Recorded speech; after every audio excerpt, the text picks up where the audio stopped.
Alright, welcome back to the series where I build an electric guitar entirely out of pallets, using no CNC machine, no major epoxy fills, and no outsourced materials. Just incredibly easy to work with, unstable pallet wood. If you're new here, this is part 3, so go back and watch parts 1 and 2 first because those need more views anyways, and would help ease my disappointment.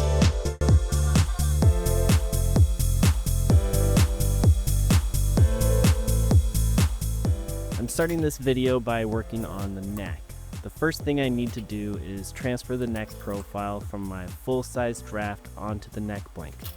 I basically copied the entire outline over, starting with the tenon and measuring everything from the same reference sides. This is one of those steps where you really want to slow down and triple check every measurement. If you make a mistake here, there's a good chance you'll be starting the neck over from scratch. Ask me how I know. Once I had the neck all penciled out on my wood, the next step was cutting the truss rod channel. Now there are a few different ways to do this. You can use a standard table saw blade and make 2 passes, or a router with a straight bit, but I went with a dado blade because it was the perfect width, made the job easier, and gave me a clean channel to lay my rod in. Then, because this is made from pallet wood of questionable strength and stability, I went ahead and routed 2 additional channels that I can then place 2 carbon fiber rods in to help prevent this from turning into a banana under string tension. Once I had the carbon fiber channels routed, I squared up the ends with a chisel, then I glued the rods in using medium CA glue, followed by thick CA glue on the ends to fill in any small gaps. With that finished, I moved on to the neck tenon. I started by rough cutting it on the bandsaw, first the bottom, then both sides. From there, I took it over to the router table. Starting with the template I made in part 2, I attached it to the top face of the neck, then routed the profile in several light passes. Once I got enough height, I then used the neck blade itself as the guide and switched from a 1/2 inch router bit to a 1 inch bit so I could reach the full height of the tenon. After that, I brought the tenon to its final thickness.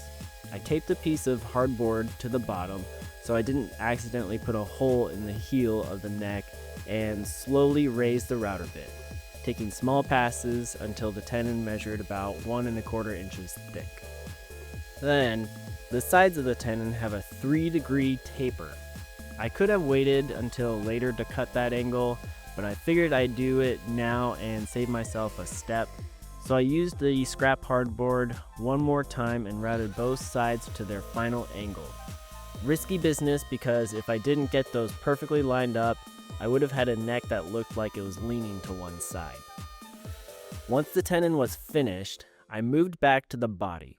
I fit the tenon into the mortise, marked exactly where the material needed to come off, and then headed over to the belt sander. From there, it was just a slow process of removing a little material at a time while keeping everything as flat as possible and maintaining that 3-degree angle to match the mortise. This process took about an hour. I know this because I had an hour's worth of footage of just the back of my head. With the neck fitting properly, I moved on to cutting the headstock angle. I started by cutting the rough angle and length with the bandsaw, then took it back to the belt sander to bring it down to its final 14-degree angle. This step takes a little patience. I like to work one side at a time, then blend them together in the middle while constantly checking that the surface is getting closer to Kansas. It's really easy to create a dip here on the corners if you're not careful. It won't ruin your life, but it'll definitely make your headstock look like it got slapped a bit too hard. Once that was done, I could finally cut out the rough side profile of the neck. This is definitely one of the more butt-clutching cuts because you're removing a lot of material all at once, and if you're building with unstable wood like, pallet wood, it could twist into a pretzel and there's really not a whole lot you can do about it. At the same time, you want to cut as close to the line as you comfortably can, leaving too much material behind, and you'll just need that much more upper body strength for the next part. At this point, a floor standing spindle sander would have been the ideal tool for the job. Unfortunately, I do not have one, and my baby spindle sander only has enough travel for about half the height of the neck. So once upon a time, I made this oversized sanding spindle out of a piece of PVC pipe, wrapped it with sandpaper, and secured the ends with zip ties to keep everything from unraveling. And yes, I have broken the internals of my spindle sander using this big boy. I then had to reinforce those with stronger material parts, so use with caution. With that installed, I set the fence about half an inch away from the sanding drum, and just like the drum sander, slowly fed the neck through until I reached my line. This is definitely one of those operations that's a lot easier with two people, but since I was working by myself, I had to let go with one hand to shut the machine off at the end. A foot switch would have made life a lot easier, but because two hands on your wood is better than one. Next, I needed to bring the neck to its final thickness, but unlike the headstock, there's a slight taper built into it. It's about 0.65 inches thick at the nut and gradually increases to 0.7 inches at the 12th fret. To create that taper, I simply taped a piece of binding where the nut will eventually sit that lifted the neck about 0.05 inches off the fence, giving me that exact taper I was after. From there, I clamped the neck to the fence, slowly pushed it into the sanding drum, shut the machine off when I got to the line, locked the fence in place, removed the clamp, then fed the neck through to its final thickness. Unfortunately, that's about all the footage I have of this step because it was basically impossible to feed the neck through from behind, so I had to step in front of the camera to finish it off. Once I had the neck to its final thickness, I moved on to the truss rod access cavity. I'm not really sure what the official name for it is, but I use this jig from Stu Mac because it makes cutting that recess easy peasy. After that, I needed to remove a little material at the end of the truss rod channel so that the anchor side of it can sit in the channel. And I just used a Dremel for this. It doesn't have to be pretty. Now you want the anchor to sit at the same level as the bottom of the channel, not below. That way it'll create a gap underneath the truss rod. Then when you glue in the filler strip and clamp everything down, the truss rod takes on a slight curve. That's what allows the truss rod to straighten the neck later when it's tightened. So I spread the glue, laid the filler strip in place, and clamped the living daylights out of it to make sure everything's seated properly. Then I glued on a small filler strip at the end of the tenon. To bring everything flush, I started with a hand plane. I could have used a flush trim saw, but the plane was faster for knocking most of it down. For the small end piece, I switched to the flush cut saw since it was easier to control in that tight area. Once I got everything close, I went back in with a small plane to get as close to the surface as I could. Then I finished it off with a chisel to clean up the last little bits. Once everything was flush, I filled the gap around the end of the truss rod to lock it in place and make sure it doesn't rattle inside the neck. Finally, I used the file to bring everything perfectly even with the surface of the neck. Now we move on to the fretboard. And here's the board I'm going to use for the fretboard.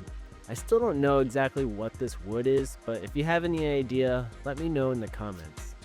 I started by tracing out the fretboard shape with my paper template and giving myself a little extra material on each end before cutting it to length on the table saw. Once it was shorter, I jointed one face flat. That's always easier to do on a shorter board than a longer one. From there, I brought it down to its final thickness on the drum sander instead of the planer. This piece had a lot of nail holes and cracks, and I didn't want to risk any tear out or chip out on the planer. Before cutting it to its final width, I stabilized those cracks and nails holes with a little black CA glue because if I can't hide it, I might as well highlight it. Then I went ahead and cut it to width on the table saw.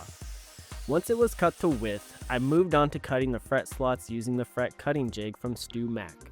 It's pretty straightforward to use. You tape it onto the fretboard blank, making sure to leave a small offset so that when it rides against the crosscut sled, the fence contacts the fretboard, not the jig itself. The jig also comes with a small metal index pin that mounts into the sled to locate each fret position. I just drop it into place and make sure everything is aligned and at the correct height before starting. It also includes a dedicated fret saw designed specifically for this job. I've actually used this saw for other things, but this is the intended purpose. It cuts a very thin curve, about 20 thousandths of an inch. From there, it's just a matter of cutting each fret slot one at a time. Then I'll remove the template from the fretboard.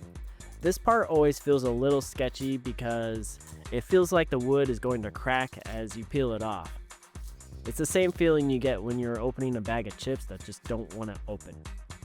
With the fret laid out done, I use the last fret line as a reference for where the fretboard will normally end. But in a lot of builds, you can just cut right on that line, but since I'm adding binding, I needed to compensate for that. So I cut slightly back from that line instead. After that, I taped the fretboard template onto the piece and trimmed the excess on the bandsaw.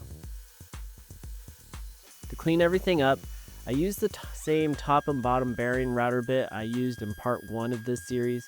It's really useful because it lets me always cut with the grain instead of against it. And for a moment, I almost feel like the router isn't the scariest tool in the shop. I don't know what my problem is with over-taping templates, but I can never seem to find the right balance. It's either barely holding on or completely impossible to remove later. It's like, I wonder if anyone would notice if I left this on there forever. Before I could move any further on the fretboard, I needed to make the binding. For that, I grabbed this runner board. Pretty sure it's maple, it looks like maple at least. But I started by cutting it to rough shape using the joiner sled, then ripped it in half on the table saw. After that, I ran through the drum sander to remove as many dirty nail holes as possible. Finally, I cut it into thin strips on the table saw by slowly adjusting the fence between each cut. It's basically the same process I used for making the purfling back in part 2.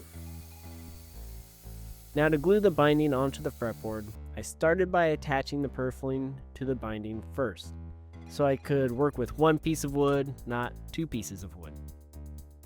For the end piece, I cut small bevel on one side, then marked and trimmed it with a chisel.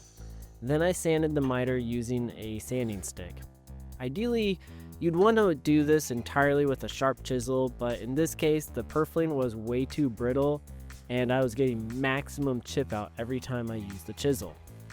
This is a slow, tedious process of sneaking up on the final fit. Remove a little material, test the fit, repeat, until everything's seated properly. Once I had a decent fit, I positioned the end in place on the fretboard and locked it down with a healthy amount of CA glue.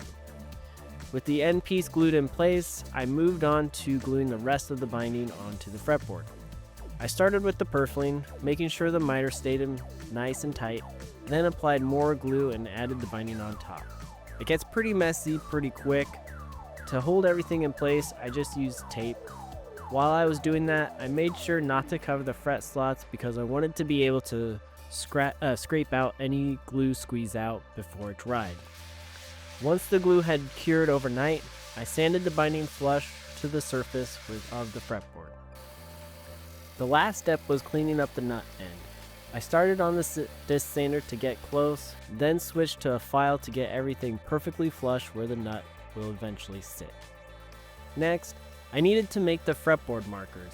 I went through several different design ideas, but I wanted them to match the geometric theme of the rest of the guitar. So to make them, I started with this orange colored piece of wood and milled it into perfect square rod. Then I glued black purfling onto 3 sides. Once the glue dried, I cut the rod into 9 individual markers, leaving each one just a little oversized. Then for the layout, I decided to have the markers wrapped over the edge of the fretboard. That way they work as both the fret markers on the top and the side markers all in one piece. To install them, I got lucky. I already had a router bit that matched the width of the markers almost perfectly. so each slot only needed one single pass.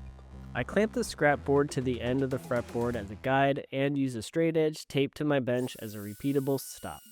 Since the fretboard tapers towards the nut, I also adjusted the length of each marker so they would stay visually centered as they worked their way up the neck.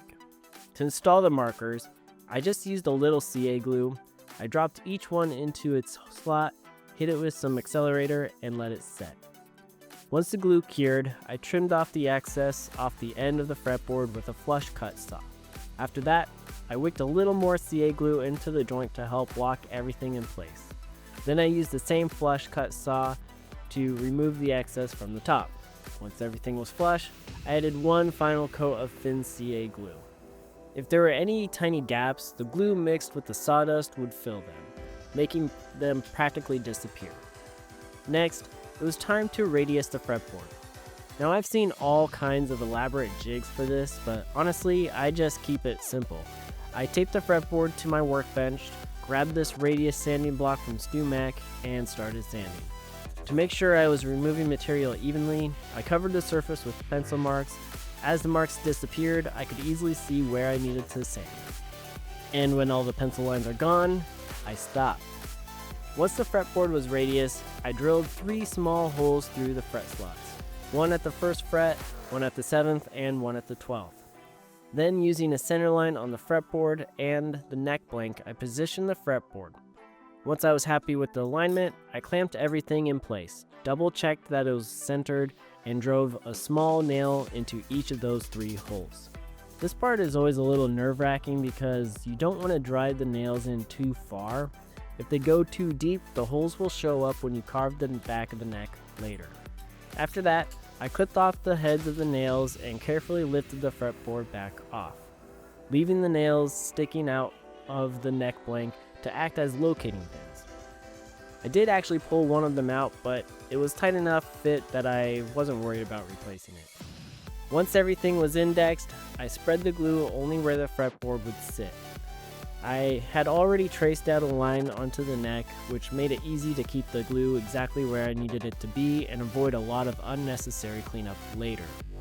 I also added a little tape just past the nut and at the end of the fretboard to reduce any squeeze out. Then I simply lined the fretboard up with the locating pins, drop it into place, and clamped everything down. To clamp the fretboard, I used this 2x4 caul with 2 dowels glued to it that matched the taper of the fretboard. That way, the clamping pressure is distributed evenly across the entire length instead of just the center. I also placed a few scrap blocks on the back of the neck blank to keep the clamps from leaving dents that would be a pain to sand out later. After letting it cure for 24 hours, I removed the clamps and carefully pulled out the locating pins with a pair of end nippers. You want to be careful not to snap one off inside the neck because that would make for a really bad day. Luckily, they all came out without much trouble. The last thing I needed to clean up was this little nub on the back of the tenon that I hadn't trimmed off earlier. I drew a line across both sides as a reference, cut most of it off with the flush cut saw, then finished it with a chisel to get this shoulder nice and square. With the fretboard glued on, I could finally lay out the headstock. I traced the shape on to the neck blank, but I wasn't ready to cut it out completely. I still needed to add the headstock overlay, and it's much easier to glue that on while the headstock is still oversized, so for now I just needed the outline as a reference. From there, I headed over to the bandsaw and cut the side profile of the neck. This is one of those parts that is always sketchy because the neck is no longer a square block, so I kind of have to walk it over each side as I push it through and make sure to count all my fingers when I'm done. I also try to cut as close to my layout line as I safely can. The less material I leave behind, the less work I'll have to do later when it's time to get it flush with the fretboard. Once the neck was cut out, I brought the sides flush with the fretboard using a combination of rasps and files. It takes a while, but it's a safe and controlled way to sneak up to the final shape. Now, I've seen people use the fretboard itself as a router template, and that actually works really well, provided the fretboard is still flat, but that wasn't a good option for me. Because of all of the 45-degree laminations, I would have had to cut against the grain at once on one of the sides, and I would have had maximum chip out. So instead, I went with the slower, old-school method of using rafts and files, and once I got everything close, I finished it off with a chisel to bring the neck perfectly flush with the fretboard. I messed up. So when I designed this fretboard template, I made it narrower than the actual fretboard to compensate for the width of the binding. And when I did that, I made it, well, years ago, but I did it so that the binding would be 50 thousandths of an inch.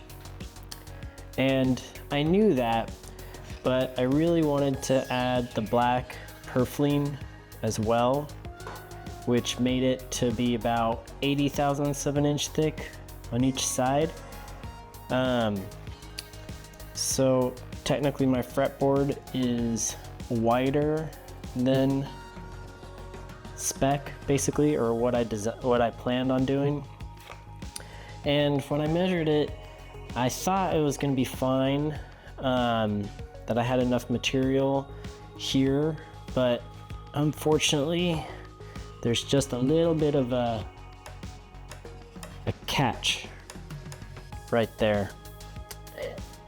And I mean, I could leave it and just always have that catch, but that's just not a good idea. And then if I sanded this flush, it's actually the same width as the maple part of the binding here, so it would actually sand straight to the black purfling, and then it'd come out, and so it'd look like there'd be like a scoop right there, which is also just not gonna work. So what I'm gonna have to do is, I don't know if you can see it.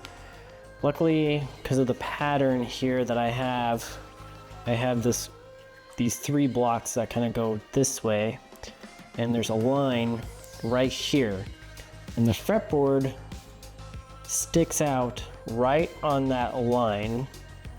So what I'm going to do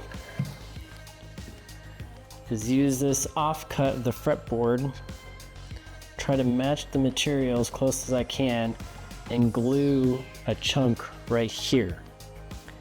And then you'll never be able to see it from the back side because the binding will cover it, and you won't see it from this because the fretboard or the neck will cover it. You'll only be able to see it from the side, and because of that line, it should be almost indistinguishable from what I have here. The only problem though is that the wood, it's not the same thickness, and I didn't save any offcuts of the back. So I'm just hoping that that angle is close enough to where you won't be able to tell. So anyways, that's the plan. Here I was trying to match the grain of the neck blank as closely as possible. I traced the profile onto a matching piece of wood, rough cut it on the bandsaw, then used the disc sander to sneak up on a tight fit. Once I was happy with the fit, I glued it in place with plenty of CA glue and held it until it set. Looking back, I probably would have approached this a little differently. Instead of fitting this irregular shape, I should have cut a clean, square section out and made a matching patch. It would have been stronger and a lot easier to fit. That said, this repair still worked just fine, so I moved on with my life. After the glue cured, I trimmed the excess off with a flush cut saw, cleaned up the end on the disc sander, and finished it with a file until everything was just perfectly flush. Then, with the neck in place, I used a fretboard as a reference to trace where the rest of the side needed to be brought flush. Then I used the spindle sander to remove the bulk of material, then hand sanded it to about 98% flush. I left the final sanding for later because I still needed to install the binding, and I wanted to finish blending everything together after the neck was glued into the body. Before I could get to the binding though, I needed to shape the body. To do that, I used a marking gauge to scribe a 1.8-inch line from the back of the guitar all the way around the body. That gave me a consistent reference for carving. I then switched over to a flap sanding disc and slowly worked my way down to that line. I started with a 40 grit to remove material quickly, then gradually worked my way up through the grits, finishing with 120 grit as I got closer to my reference line. As I shaped the body, I also sketched a line around the guitar in the shape that I wanted to help guide where I needed to remove the material. At first, I thought I wanted to keep this point down here and blend the carve into it.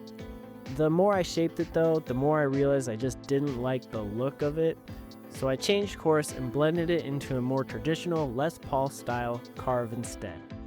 Honestly, I think it was the right call. As the shape started coming together, you could finally see the layered top doing exactly what I had envisioned. Those 3 laminations began showing through the contours, creating the topographic effect I was hoping for from the beginning. To refine the shape, I went back and forth between an angle grinder and a hand plane. The grinder removed material quickly, while the hand plane let me fine-tune the curves and smooth out the transitions without being quite as aggressive. Once I was happy with the overall shape, I turned my attention to a few exposed cracks. Since this is a guitar built entirely from pallet wood, little imperfections like that are part of its character. Rather than trying to hide them, I filled them with black CA glue to make them look intentional. My hope is that by highlighting all the cracks and defects that no one will know what was a mistake or what was just the wood. With the body carved, it was finally time to route the binding and purfling channels. For this, I used a binding routing jig from StewMac. You can absolutely build one yourself. In fact, that's what I did on my first guitar, but this one is just much more refined. It sets up faster, it's just easy to adjust, and gives me more consistent results. Once it's squared up with the router base, it's pretty straightforward to use. I also use this StewMac binding router bit set, which comes with interchangeable bearings. You simply choose the bearing that matches the thickness of your binding, and it automatically cuts the correct ledge. I always route the binding channel first, then switch bearings and cut the purfling channel afterwards. The instructions for the jig recommend routing a series of small relief cuts around the body before making the full pass. That helps prevent tear out, especially when you're routing across changing grain directions. In my case though, I was able to make the entire pass in one go. Because of the way my top was laminated, I was essentially cutting into end grain all the way around the body, so tear out wasn't much of a concern. Since I'm using real wood for both the binding and the purfling, the next step was to pre-bend all the strips. For that, I used a side bending iron that I can clamp on to the workbench. Pre-bending is pretty much a must. Trying to force straight wood strips into all these tight curves would have been a very bad time and would probably look like OSB binding in the end. Starting with the purfling, I opted to bend one strip at a time. I sprayed it with a little water and made a series of small bends over the bending iron. For these, I don't need to mash the guitar perfectly. I just wanted each strip to naturally follow the curves with as little spring back as possible. Because the strips are so thin, they bend pretty easily.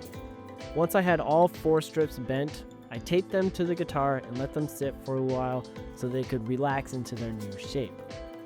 After both sides were pre-bent, I started fitting the end miter. Before installing anything on the guitar, I added a small amount of CA glue to the 4 purfling strips, but only the strips themselves, not the guitar. That way the purfling is all locked together and I only have to deal with 1 chunk of wood, not 4 chunks of wood, and it just makes it a lot easier to get a clean miter. Once the purfling was glued into a single piece, I set it in the channel and marked where the end miter needed to be. Since the purfling was a little too brittle to trim cleanly with a chisel, I shaped the miter with a sanding stick instead. It wasn't the traditional method, but it gave me much cleaner result. When I was happy with the fit, I locked the miter together with a small drop of CA glue. I used a couple of X-Acto blade knives as little wedges to keep everything aligned while the glue cured. From there, I worked my way around the body, gluing the purfling into the channel a little at a time. The X-Acto blades worked surprisingly well for this. They let me press the purfling tightly against the wall of the channel while I wicked in a little CA glue before moving on to the next section. The cutaway was definitely the trickiest part. I fit the end miter first, then slowly worked my way into the cutaway. Since none of those angles are simple 45s, it took a little bit of trial and error to get everything fitting cleanly. After that, I repeated the same process on the other side. Unfortunately, my camera decided to shut itself off on me for no reason right before I finished, so I didn't get the final clip. With the purfling finished, it was finally time to install the binding. Since the binding is much thicker than the purfling, it needs to be bent much closer to its final shape before installation. I kept a small container of water nearby, wetting the wood with my finger as I slowly worked it over the bending iron until it naturally followed the curves of the guitar. Once I was happy with the fit, I cut the miters. Unlike the brittle purfling, the binding held up well enough that I could trim these with the traditional way of using a sharp chisel. After dialing in the fit, I tacked the miter together with a small drop of CA glue. From there, I spread wood glue into the channel and installed the binding with at least half a roll of tape to hold it in place, and worked my way around the body. I completed one side first, then repeated the same process on the other side. Of course, I did end up with a few small gaps, but that's one of the nice things about using wood binding with wood glue. A little water and some heat will soften the glue enough to let the binding move slightly. Then it's just a matter of pressing it back into place, and if there's any left, I can lock it down with a tiny drop of CA glue. Alright, that's it for this one. Thanks for watching. If you haven't already, there is a part 1 and part 2 to this series, so go ahead and check those out. In the next video, I plan on finishing the neck and getting the headstock shaped done, as well as gluing the neck to the body. And then I also need to do the sound hole, since it is a semi-hollow body guitar. So far I don't have a whole lot of mistakes, which is nice, but I do have a few things that I will have to address. Unfortunately, because there's so many different types of wood, and a lot of it is softwood, which is not fun to work with, and it just falls apart or chips on you whenever you're filing this. And right here on the edges I have softwood, and it just completely fell apart on me as I was trying to get this flat. So I'll probably fill that with black CA glue. I did try to kind of start doing it, and it just soaked it up immediately. So now I'm just gonna embrace it and fill it in. Eventually it'll be kind of hidden with a bit of black stain, but we'll get to that later. I thought that fell for a second. If you like this video, please like and subscribe, maybe buy a t-shirt. Anyways, I'll see you in the next one. Thanks for watching.